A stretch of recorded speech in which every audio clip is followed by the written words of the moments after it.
wonderful opportunity this morning to have a chat with someone who I've been very fortunate to know and meet, actually, because we met long before lockdown. So we have actually had the... We did. We've had the pleasure. Exactly. Yeah. Yeah, we have, and it's you're an individual who's done actually a lot to inspire. A bit of reflection.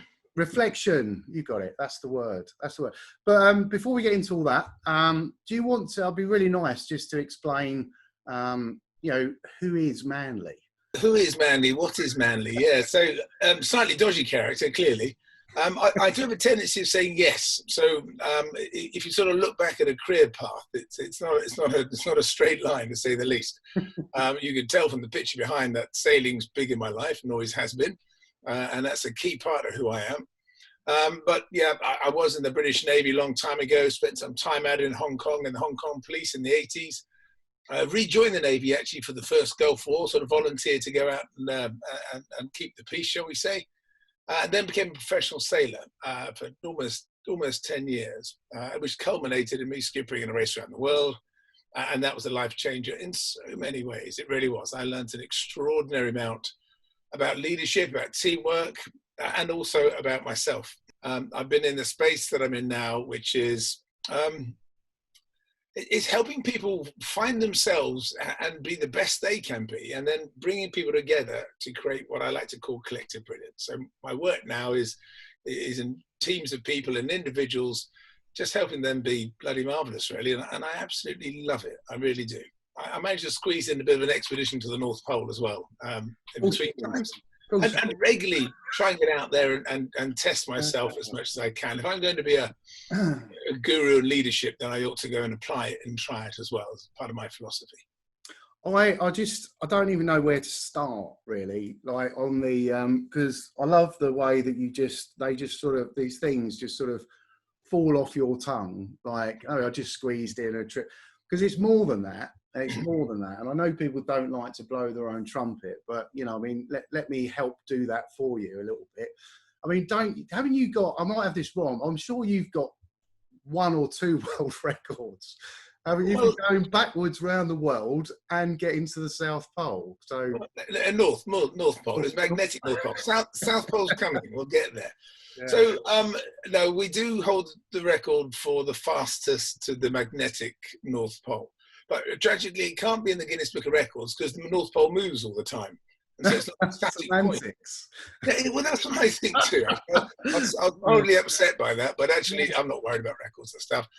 And the race around the world was in the race known as the world's toughest yacht race, going around the world the wrong way. So I was going towards the west, against the winds, against the currents, and taking a group of people who are amateur sailors, so 8 of whom had never sailed before in their life, on a 32,000-mile, 9-month life-changing odyssey as a skipper, and you learn a shed load. You really do.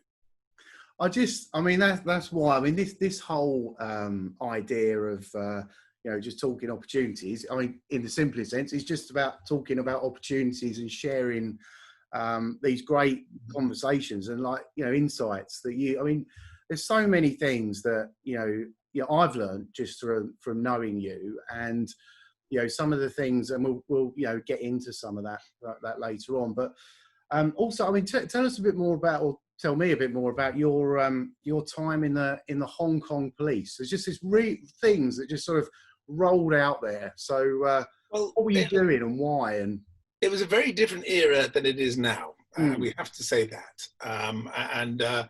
I was in the British and in the Royal Navy, and all fine and dandy, but I've got a very low boredom threshold, I'm afraid. I tend to want to move on a great deal. I struggle in one place. And the Navy is fine and all great. I was going to transfer to the Royal Marines, actually.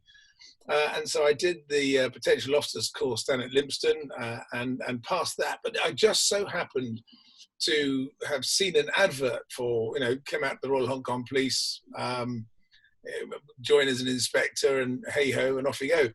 And I thought, well, that's interesting as well. And there's a really old film called The Life and Time of Susie Wong, I think it was Cary Grant, which is a classic old film about Hong Kong, and I loved it. And so I had this dream to be out there too. And so I applied for that. And we talk about opportunity. Opportunity for me is about trying and saying yes and this sort of stuff. And in the same week, I had one letter from the Royal Marines saying, Manley, please come and join the Royal Marines. And the letter from Hong Kong Police saying, Manley, please come and join the Hong Kong Police. And I thought South Devon or South China was the option. And so I literally just plumbed for the South China option and went out there. It was an extraordinary time. You were taught a little bit of law, which is handy as a policeman. You were taught to speak Cantonese. So I used to speak Cantonese completely fluently, Sigong, Siu Siu Ra. But you forget it now, and also it's completely useless apart from the occasional Chinese restaurant where they just get confused because my dialect, no doubt, and my tone is so wrong. So that found me out there, and it was a fascinating time, and that was in the mid-'80s. So before the handover, and Hong Kong was booming.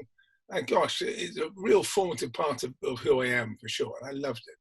What I love about your life, is that it's, for me, everything about opportunity, like, it don't, forget positive or negative or anything. Just, every situation in some way presents an opportunity, and I think that ability to just sort of go with it, and it's very easy.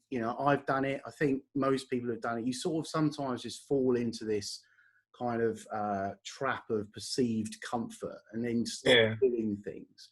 But I'm really interested, just to get a feel from you about when you go right the way back, because I know that your whole path has just been like an absolute testament to follow your heart, find opportunities. And I just to talk a little bit about what you wanted to be when Manley was boily, when he was a boy. Boily, yeah, indeed. And how you navigated it all, Well, I originally wanted to be an architect, actually, and I even took my A-levels of pure maths, applied maths, physics, and art, so I could be an architect. And I went to university at Bath, and then pretty soon realised that I wasn't cut out to be an architect. I loved the dream, the vision of creating some beautiful thing, and big broad sweeps of the brush on the paper. But actually, it's not like that. It's around detail and trying to get a building to stay up as well as look beautiful.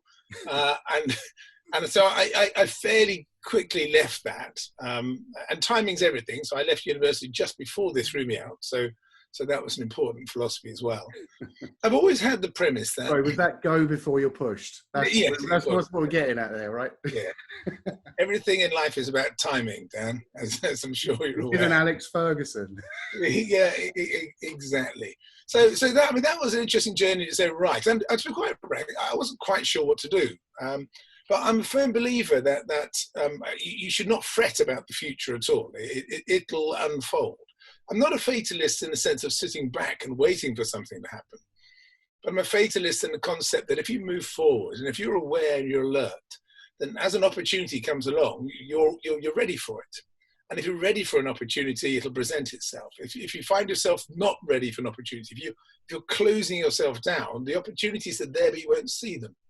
I think it was Winston Churchill once said that one of the tragedies of man is that as we walk through life, we stumble across an opportunity, and all we do is stand up, dust off our trousers, and walk on and leave it behind.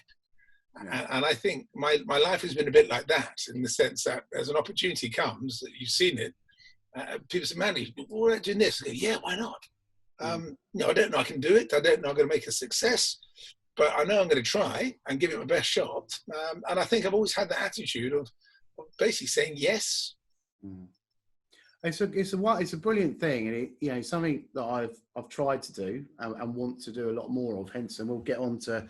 Hence, when I spoke to you and said, what crazy stuff have you got coming up? Because I just want to be part of it.